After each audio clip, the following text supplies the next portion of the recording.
For over 6 decades, one of America's most haunting cold cases has been the story of a lost child, a nameless victim, and a mystery that, for the longest time, seemed completely unsolvable.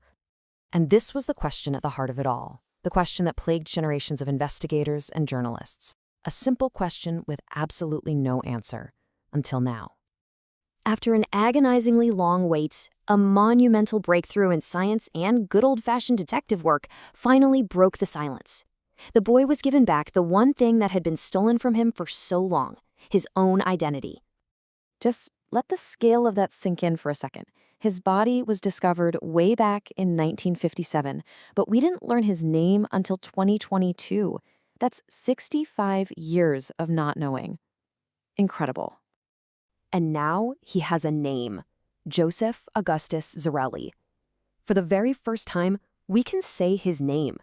And that single fact marks the biggest turning point in the entire history of this case. So to really understand why finding that name is so significant, we have to go back to the beginning. We're going to rewind to a grim discovery in a quiet corner of Philadelphia that kicked off this whole long, tragic mystery. All right, so the date is February 25th, 1957. The place is a rural area of Fox Chase, Philadelphia. And it was right here that a discovery was made that would haunt the city for decades to come. Inside a discarded cardboard box, police found the body of a young boy. The clues they found were as disturbing as they were sparse. He was wrapped in a simple blanket, clearly malnourished, and his small body showed signs of terrible abuse. They figured he was somewhere between 3 and 7 years old. Just a little kid. Now here's the thing. Despite photos being released and a ton of public interest, no one came forward to claim him. No one reported a missing boy that matched his description. So he became known by this heartbreaking title, a symbol of a forgotten child and an incredibly frustrating investigation.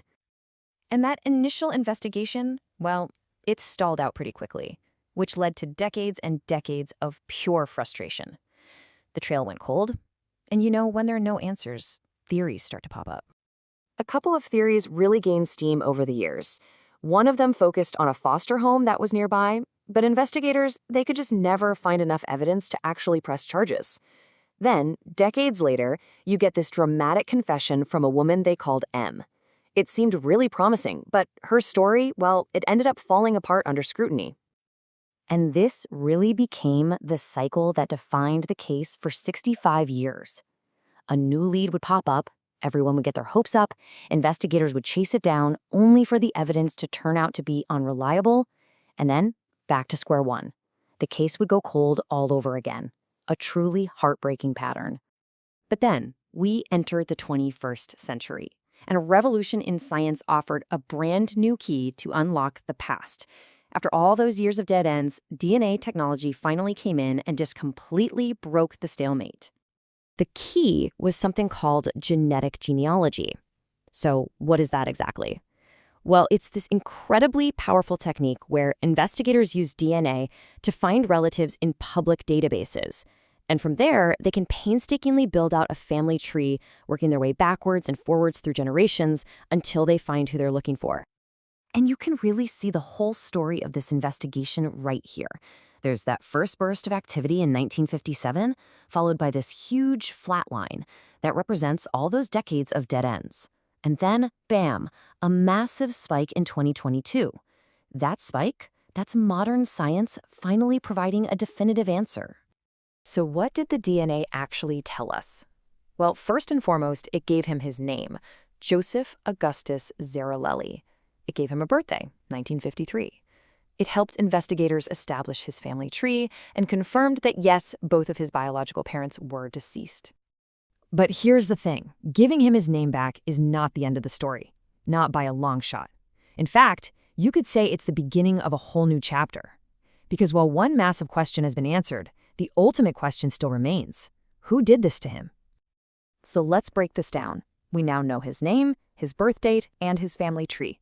But we still don't know who his killer was. We don't know the circumstances of his short life or the full story of how it ended so tragically. So the identity mystery is solved, but the case is definitely not closed. And that really leaves us with this final lingering question, doesn't it? We can finally say his name, Joseph Zarelli, but will we ever truly know his full story? Will justice, after all this time, finally be served? In the end, this relentless, decades-long pursuit of Joseph's identity, it's really an eternal testament to society's moral duty, to seek truth for those who cannot speak for themselves. It's a powerful reminder that every single life has a name and every child deserves to be remembered. And maybe just as important, it offers a little sliver of hope for all the countless other cold cases out there, a sign that with time and the right tools, no one is ever truly forgotten.